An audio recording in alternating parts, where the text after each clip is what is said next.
Subscribe कीजिए बिन Nasir network को और हमारी फैमिली का हिस्सा बनिए।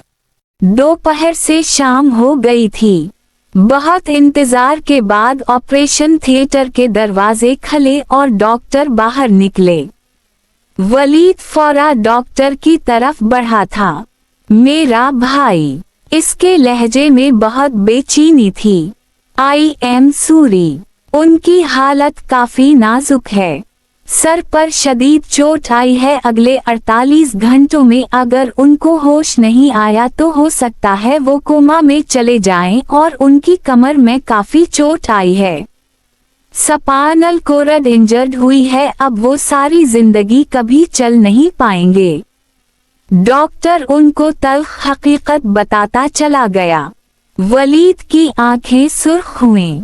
इसने गुस्से से एक मुक्का दीवार में दे मारा और सोनिया के चेहरे पर बेजारी नमूदार हुई। नम्रा और माँ के रोने में रवानी आ गई थी। दादा जान तो वैसे ही ढे गए थे। वो सब ये भी भूल गए कि हुरिया कहाँ है। शायद दुआओं का असर था कि शहरियर सुल्तान को पूरे 40 घंटों बाद जाकर होश आया था। बहुत मुश्किल से डॉक्टर ने एक फैमिली मेंबर को उनसे मिलने की इजाजत दी। सबसे पहले अम्मा इससे मिलने गईं। वो माँ के सामने कितनी मशीनों में जकड़ा पड़ा था, सर पेटियों में बंधा था। अम्मा, हुरिया कहाँ है?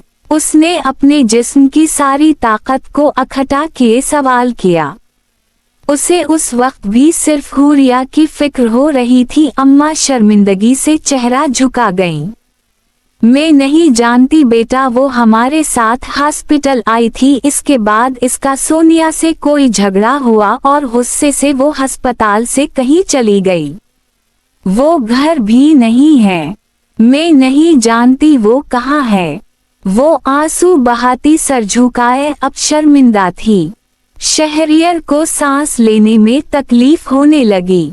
वो इससे इतनी नाराज थी कि इसे छोड़कर चली गई। नहीं, ऐसा हो ही नहीं सकता। हुरिया कहाँ जाएगी? इसका तो शहरियर के सिवा इस दुनिया में कोई था ही नहीं। इसने अपना हाथ अम्मा के हाथ से निकाल लिया। मुझे अकेला छोड़ दे जाएं यहाँ से, वो बेतासुर लहजे के साथ कहते चेहरा मोड़ गया। बेटा, माँ को तकलीफ हुई, प्लीज अम्मा, आप मेरी बीवी की हिफाजत नहीं कर पाए। वो 2 दिन से लापता है और आप मुझे कह रही हैं कि मालूम नहीं वो कहाँ गई। इसका इस दुनिया में मेरे सिवा कोई नहीं रहा अम्मा। अगर वो आपकी बेटी होती तो ही आपको फिक्र होती। नहीं, वो तो बहू थी, जहां मर्जी जाए। अब वो तल्ख हो रहा था। आंसू इसका चेहरा भिगो रहे थे। प्लीज जाएं, मुझे अकेला छोड़ दें। पता नहीं वो कहाँ होगी, किस हाल में होगी। वो मेरी इज्जत, मेरी जिम्मेदारी थी अम्मा। वो बेबसी से चलाया था। सारे जिस्म में दर्द उठ रही थी मगर दिल वो तो खून के आंसू रो रहा था। अम्मा बेबसी से उसे कुछ पल देखती रहीं और फिर खामोशी से बाहर निकल गईं। शहरियर ने बेबसी से आंखें मैच लें। कहाँ है बीवी? प्लीज वापस जाएं। आपके बना में जीने का तस्वुर भी नहीं कर सकता। मैं कहाँ से आपको ढूंढ कर लाऊं? मैं तो फिलहाल हिल भी नहीं सकता। वो आंखें बंद किए बुड़बड़ा। कितने ही अनमोल मोती टूटकर कनपटी में जज्ब हो गए थे। दिल का दर्द बढ़ता जा रहा था। या अल्लाह, मेरी बीवी की हिफाजत करना, मैंने इसे तेरी अमान में सौंप दिया। मुझे मेरी अमानत जल्दी वापस कर देना। शहरियर ने एक नज़र छत पर देखकर इल्तिजा की, फिर आंखें बंद कर गया। मगर कोई नहीं जानता था कि इंतजार तवील हो जाएगा। वो 2 हफ्ते हॉस्पिटल में रहा। वलीद ने बहुत कोशिश की शहरियर से बात कर सके मगर हुरिया के मामले में वो मुकम्मल खामोश हो गया था, क्योंकि इसने अपनी बीवी को खुदा की अमान में दिया था। वो पुरसुकून हो गया था। अल्लाह पाक उसे खुद ही इसकी अमानत लौटा दिएगा। सोनिया ने भी आग लगाने की काफी कोशिश की।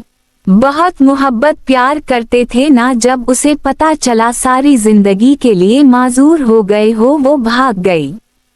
सोनिया के अल्फाज कितनी ही देर शहरियर के दिमाग में हथौड़े की तरह बजते रहे थे, मगर इसने कोई रद्द अमल ना दिया।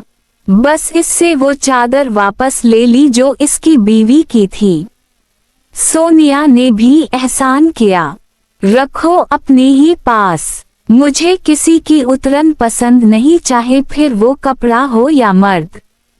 इस बात पर शहरियर के चेहरे पर तमस्खराना मुस्कुराहट नमूदार हुई थी।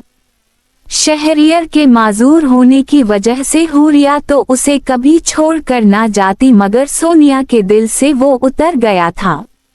वक्त का काम था गुजरना, वक्त गुजर रहा था। हुरिया को गायब हुए 6 माह हो गए थे।